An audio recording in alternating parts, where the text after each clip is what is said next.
Let's make 3 beginner projects that are great for the outdoors. For project number 1, we're going to need a single 2x4 and some 1/4-inch wire mesh. I've also been told this is called wire cloth, but I guess it just depends on where you buy it. In case you don't know, the wire mesh has 1/4-inch holes all the way across it.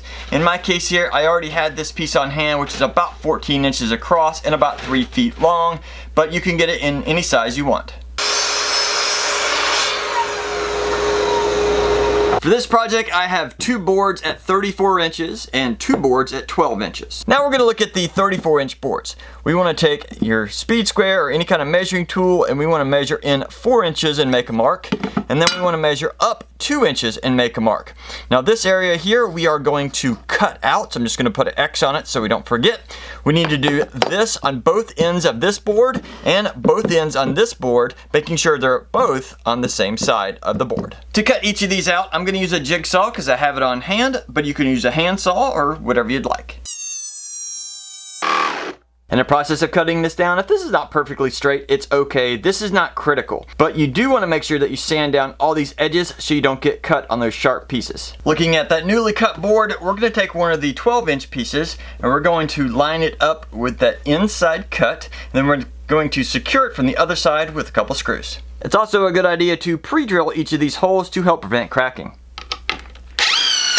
With that first one in place, we just want to mirror the second one in the same position on the other end. And then we're going to attach the other side in the same exact fashion. Now we want to make sure that the cutouts we made earlier are going to be facing up. Then grab that wire mesh I mentioned earlier. We want to unroll it and place it right there on those boards. We just want to do a preliminary check, make sure everything is going to line up, and there'll be a little overlap of the wire on each of the boards. Now we want all of our wire to sit in about 1/4 to 1/2 inch from the edge of the wood, so it's less likely for us to get snagged and cut on it. Especially down here on the end, we're going to have to trim this up, again, about 1/4 to 1/2 inch in. To hold this down, I'm just going to use some staples, but if you don't have these, you could use some screws or some nails or whatever you'd like. With that screen in place, any guesses on what this is? If you're thinking a soil sifter, you are correct. But this is for a specific reason. It's designed to actually go on, well, let me show you. This actually sits right on top of my wheelbarrow, kind of wedges itself right there on top, and allows you to put a bunch of soil right in the top here, sift it out, and goes straight into the wheelbarrow, and you can take this to the garden really easily. Now, if your wheelbarrow is a little bit different size, you can always change the length and the width of these. Just make sure you have the little handles on there because they work great as not only little guards for the edge of your wheelbarrow, but also to carry it. For project number 2, we're going to need a total of 4 2x4s and some old gutter. I had to go out and buy some new stuff, so this is 10 feet long, which means I'm going to cut this in half and get 2 5-foot sections. But if you happen to have some old gutter laying around, that should work out great as well.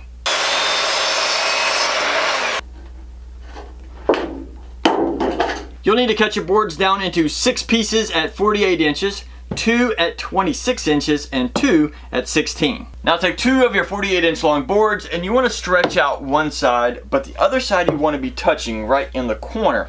Now the side that you're stretching out, you want it to be about 32 inches. Doesn't have to be perfect, but you do want it to be pretty close because the bottom needs to be much wider than the top, so there's less chance of this trying to fall over. Once you have your angle out here determined, it's a good idea to clamp this down or to get somebody else to kind of hold them in place so they don't move around. So once we start the next step, we don't lose that angle. Looking at the top here, we want to attach our board about 6 inches down. And if we try and measure, well, there's no real easy way to get a perfect measurement across.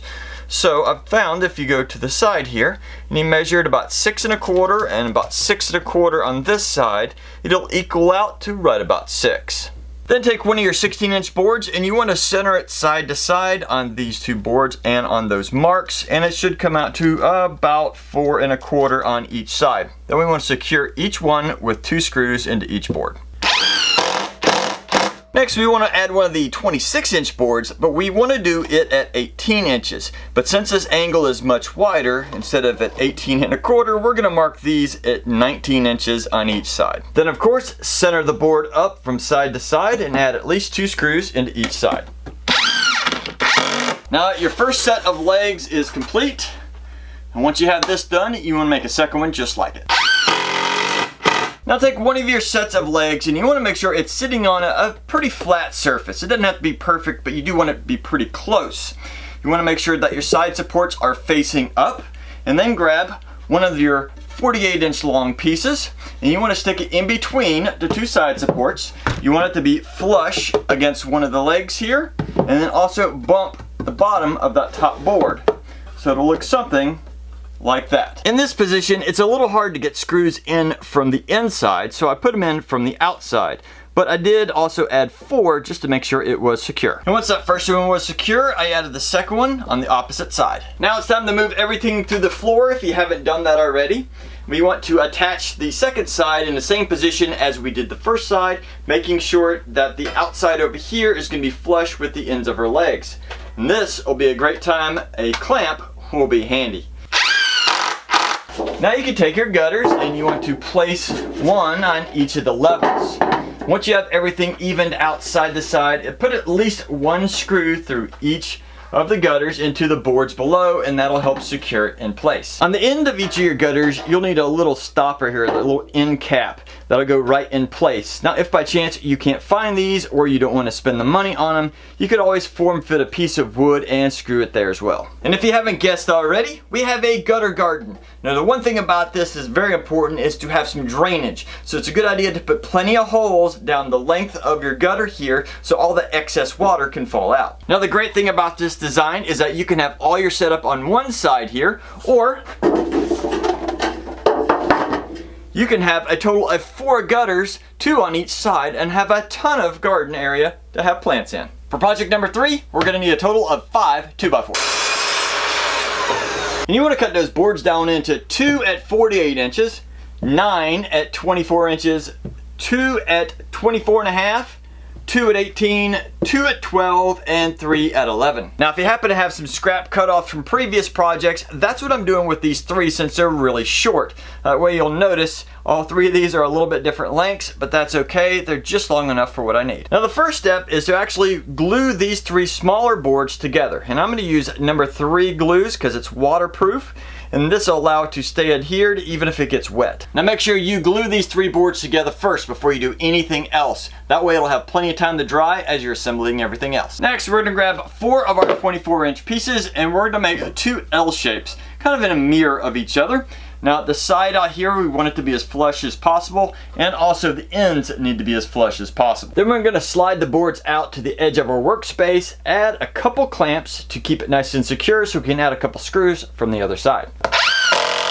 With our L's nice and secured in place, we want to grab both of those 21.5-inch boards, and we're going to place them out. They don't have to be perfect, but just out there, just so that we can balance these on them. So once we flip them over, we now want to line up the back edge back here. The front one doesn't have to be lined up, but the back one needs to be. Next, we're going to start stacking the remaining 24-inch boards right here on top. We want to get all of them in place. And once they are, we want to make sure everything is lined up here on the back. With that one 21.5-inch that we had back here earlier, that one right there, we want to make sure everything is nice and flush with it. Now once we have everything pretty much lined up in the back here, we want to take the sides and just push them together so it's pretty much flush and not too much of a gap in between the wood. Next, I'm going to add a couple screws through each of these boards into that 21.5-inch back here in the back. It's also a good idea to pre-drill these holes to help prevent cracking. Now you'll notice when I start to pick this up, well, these boards right here are all loose because there's nothing over here holding it. So what I'm going to do is actually take a couple screws and just kind of go through each of these just at an angle like so, just to hold them together so they don't move around so much. I'm also going to pre-drill these holes to help prevent the cracking, and to do that, we're going to start with a drill bit facing at 90 degrees, and then as I start to go in, I'm going to quickly go sideways and allow the bit to drill a hole at an angle like so.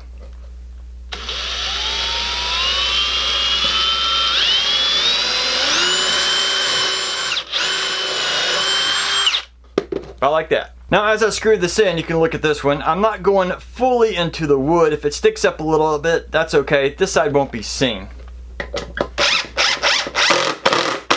And if we did this correctly, we should be able to remove this extra board And there shouldn't be any screws seen. Next, we're gonna take that 21.5 inch board and stick it on the one that we just installed. We are then gonna do, just like we did on the bottom, angle some screws through this board into the one below to secure it in place. Then we're gonna take the 18 inch boards and we're gonna rest those right on the sides. And we're gonna even them up on the back side here so they're nice and flush. We're gonna add a couple screws at an angle going into the boards below and at least one screw coming in from each side to hold everything secure. Now we can set this to the side and grab our 48 inch boards. Now on one end of these 48 inch long boards, we need to measure in 6 inches and make a mark, and then measure up 2 inches and make a mark, because we need to cut this out. So I'm gonna put an X on those, and make sure you do that on both of your boards. And I'm gonna use a jigsaw to cut those out. Next, take a little bit of time and some sandpaper to go over all of these sharp edges, because they're gonna be handles. Now take the two handles and face them together so that the cutouts right here will be facing each other. Get your measuring tape and a pencil, and we want to measure down from that cut 8 inches and make a mark. Do that on both of your boards. Now I'm going to move one of the boards over so I don't get it mixed up with this one, and we're going to take one of the 12 inch boards that we cut earlier, and we're going to put it right along that line so that it's flush right here on the top. And once it's in place, I'm going to put 4 screws to hold it in position. And then you want to repeat that with the other handle so that everything looks mirrored. Now hopefully we've given enough time for our glue to dry, and we're going to use a compass because we want to draw out a 10.5 inch circle and then cut it out.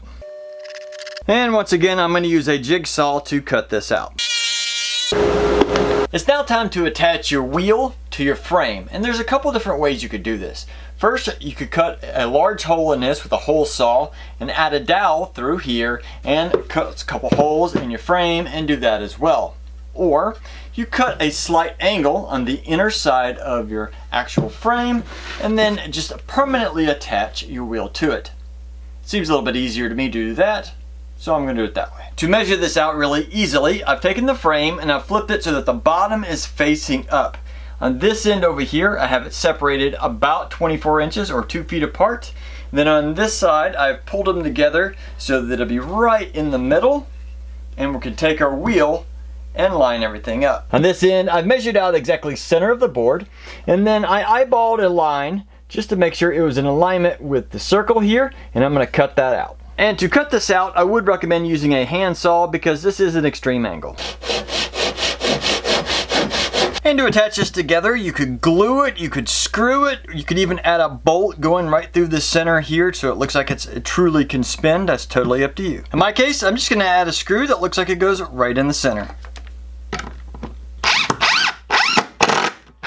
Now time to put the top on, but we got to keep in mind that this side of our project is not connected side to side. In other words, there could be a little bit of flex in and out, so we got to be very careful setting everything on so we don't get too much out of alignment. When I set this on top, I made sure to cover up the legs just a little bit because I think it looks a little bit better with those covered. Plus I've centered it side to side. And to secure the top to the frame, I added just a few screws. And if you haven't guessed already, it is a wooden wheelbarrow. Great for yard art, or you can display it on your front porch or wherever you'd like. Put some nice flowers in the top, and this will look really nice. And there you have it. 3 more great projects that are great for beginners and are very functional. Now, if you have any other suggestions on how to make this or any of the others any better, please list those in the comments. I'd love to hear about it. Plus, you're going to help out a ton of other people. Otherwise, get out in your shop and have fun building.